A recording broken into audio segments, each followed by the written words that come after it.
दर महिन्याला घरामध्ये सत्यनारायण कसा करायचा, पूजा मांडणी कशी करायची, नैवेद्य कसा दाखवायचा, प्रत्येक पौर्णिमेला सत्यनारायण घरामध्ये हा केलाच पाहिजे।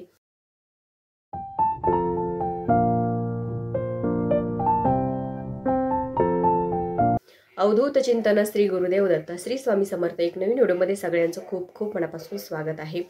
तर आजच्या व्हिडिओमध्ये आपण बघणार आहोत की प्रत्येक पौर्णिमेला घरात आपण सत्यनारायणची पूजा कशी करू शकतो। ह्या सत्यनारायणाला ब्राह्मण वगैरे बोलवायची गरज नाही। घरातली महिला पुरुष कोणीही घरात आपल्या सत्यनारायणाची छोटीशी पूजा आपण करू शकतो। तर कशी करायची बघा, प्रत्येक महिन्याला पौर्णिमा येते आणि प्रत्येक पौर्णिमेला सत्यनारायण हा केलाच पाहिजे प्रत्येक घरामध्ये। तर पौर्णिमा ही आज लागणार आहे सायंकाळी 6:56 तर ती उद्या संपणार आहे 7:23 म्हणजे सायंकाळी लागणार आहे आणि उद्या पण सायंकाळी ती संपणार आहे। प्रदोष काळामध्ये आपल्याला सत्यनारायण करायचा, म्हणजे आज नाही उद्या करायचा आहे सत्यनारायण प्रदोष काळामध्ये। प्रदोष काळ म्हणजे काय, तर सूर्य मावळण्याचा अगोदरचा 1.5 तास आणि नंतर 1.5 तास असा हा प्रदोष काळ असतो। आणि ह्या काळामध्ये आपल्याला सत्यनारायणाची पूजा करायची असते। सकाळी सुद्धा करायची नाहीये किंवा दुपारी दिवसभरातून कधी करायची नाही, सायंकाळच्या वेळेस म्हणजे प्रदोष काळामध्ये सत्यनारायण करावा, कारण ती वेळ घरामध्ये लक्ष्मी येण्याची वेळ असते। त्याच्यामुळे सत्यनारायणाची पूजा ही तुम्ही सायंकाळच्या वेळेस करायची। सत्यनारायणाची पूजा कशी मांडायची अगदी सोपी आहे, जास्त काही करायची गरज नाहीये, घरच्या घरी आपण करू शकतो। नवीन असताल तर नवीन महिला सुद्धा पटकन ही पूजा करू शकता, जास्त वेळ लागणार नाही तुम्हाला।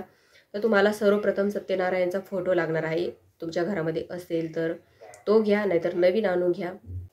खूप सोपी पूजा आहे त्याची मांडायची।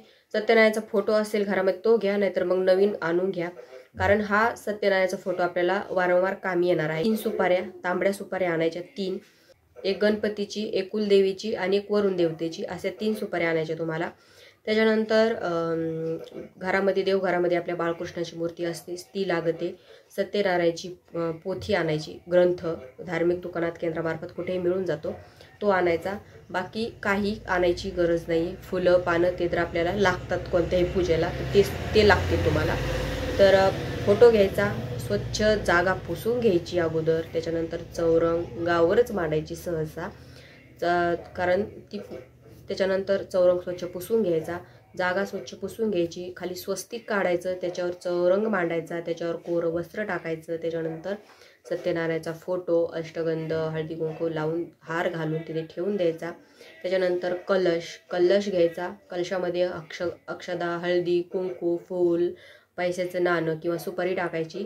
त्याच्यानंतर त्याच्यामध्ये 5 पानं टाकायची, वेगवेगळी झाडाची, जर फुलाच्या झाडाची भेटली फुलाच्या झाड टाका, फळाची झाडाची भेटली तर फळांच्या झाड टाका, नाहीच कोणती भेटलीत आपली जी पूजेची मध्ये जे आपण पानं जे वापरतो ते पानं टाकायची, 5 पानं टाका। त्याच्यावर प्लेट ठेवा, त्याच्यामध्ये तांदूळ किंवा गहू टाका, त्याच्यावर बाळकृष्णाची मूर्ती ठेवते वेळेस त्याच्यावर पुरुष सूक्त म्हणून एक वेळेस अभिषेक करा, स्वच्छ मूर्ती बाळकृष्णाची पुसून घ्या।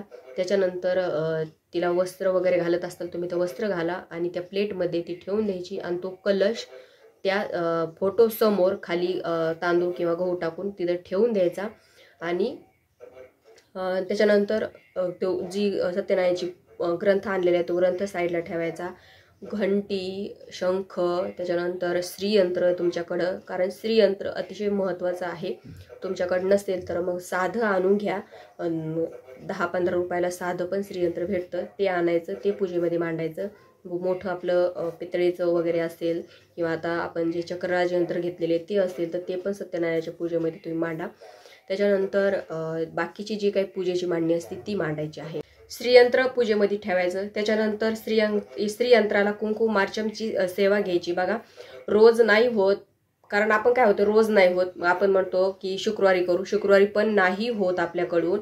तर प्रत्येक पौर्णिमेला सत्यनारायणाच्या पूजेमध्ये जेव्हा श्रीयंत्र ठेवतो त्यावेळेस त्याचा पूर्ण पंचोपचार अभिषेक आणि कुंकुमार्चनची सेवा महिन्यातून एकदा तरी कमीत कमी घेत जा, जेणेकरून ते सिद्ध राहतं आणि त्याचा जे काही प्रभाव आहे तो आपल्याला जास्त चांगला पडत असतो।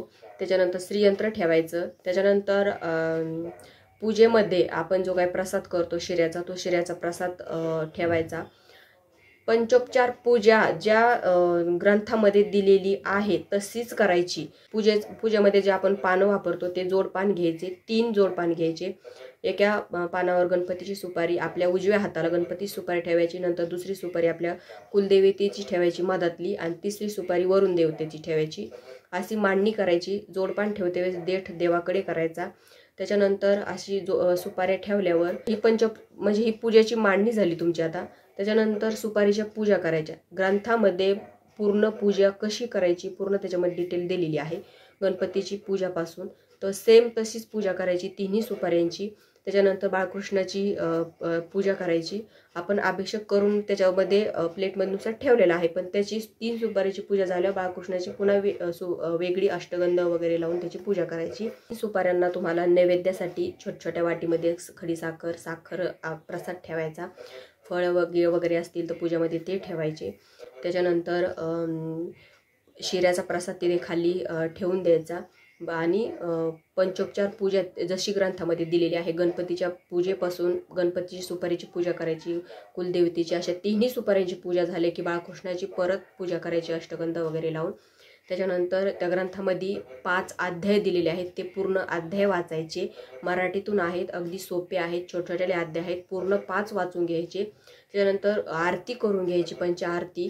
घरामध्ये जो काही स्वयंपाक तुम्ही करताल तो स्वयंपाक नैवेद्यामध्ये दाखवायचा. नैवेद्यामध्ये फक्त गोड काहीतरी पदार्थ करायचा. असा तुम्हाला सत्यनारायणाची पूजा करायची आहे सायंकाळच्या प्रदोष काळामध्ये. आणि जी महिला किंवा जो पुरुषांना सुद्धा सत्यनारायणाची पूजा करायला जमते. जर घरामध्ये महिला नसेल आणि पुरुषांची इच्छा असेल की आपण ही सेवा करावी, तर तुम्ही सुद्धा ही सेवा करू शकता. त्याच्यानंतर दिवसभर उपवास पकडायचा आहे. बरेच जण काय करतात की पौर्णिमेचा उपवास करतात पण सत्यनारायण करत नाही. कोणी सत्यनारायण करतं, उपवास करत नाही, कारण तब्येतीनुसार ज्याच्या असतं.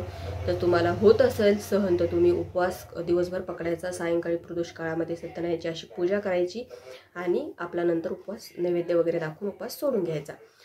सत्यनारायणामध्ये जो शिऱ्याचा प्रसाद आहे तो घरातल्या सगळ्यांना प्रसाद म्हणून खायला द्यायचा आहे.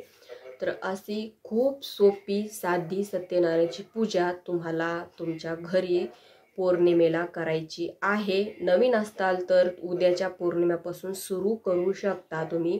खूप सोपी आहे. याने काय होते की आपल्या घरामध्ये लक्ष्मी स्थिर राहते, कारण लक्ष्मी चंचल आहे. लक्ष्मीला स्थिर ठेवण्यासाठी आपल्याला ही पूजा करायची आहे. कारण जिथे विष्णूंची सेवा होते, जिथे विष्णूंची पूजा होते, जिथे लक्ष्मी आपोआप त्यांच्या मागे येत असते.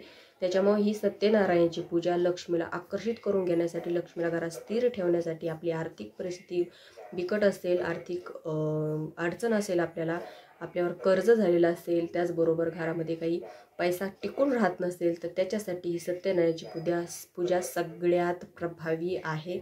खूप जणांना याचा खूप चांगला अनुभव आलेला आहे. त्याच्यामुळं तुम्ही सुद्धा तुमच्या घरामध्ये नक्की करा. बघा, वेळ सांगून येत नसते, कोणती वेळ कधी येईल काय. आज तुमच्याकडे पैसा आहे, उद्या राहील का नाही सांगता येत नाही, कारण लक्ष्मी ही चंचल असते. आज तुमच्याकडे राहील, उद्या दुसऱ्याकडे ती जाऊ शकते. त्याच्यामुळे लक्ष्मीला आपल्या घरामध्ये स्थिर ठेवण्यासाठी ही सत्यनारायणाची पूजा नक्की तुम्ही सुरू करा, जर तुम्ही नसल करत तर. जर एखाद्या पौर्णिमेला अडचण आली तर आपण स्किप करू शकतो. असं नाही की प्रत्येक पौर्णिमेला आता अडचणी महिलांच्या येत असतात. कुठं सुतूक पडलं, पिरियड्सचे काही प्रॉब्लेम आले, त्याच्यानंतर आपण कुठे गावी गेलो, आपल्याला सत्यनारायणाची पूजा नाही करणं झाली, तर एखादी पौर्णिमा चालते, कारण आपण नेहमी ही सेवा करतो, नेहमी पूजा करतो. त्याच्यामुळं बाहेर कुठे असाल नुसता उपवास धरायचा, पूजा नाही केली तरी चालते. घरी जर असताल तर मग पूजा पूर्ण पंचोपचार पूजा मांडायची. खूप सोपी आहे, नक्की करा. तर आजच्या व्हिडिओमध्ये इतकंच. व्हिडिओ आवडल्यास व्हिडिओ लाईक करा, शेअर करा, चॅनलला सबस्क्राईब करायला विसरू नका. झाली सेवा श्री स्वामी समर्थ महाराजांच्या चरणी आणि परमपूज्य गुरु माऊलींच्या चरणी रुजू करते. श्री स्वामी समर्थ.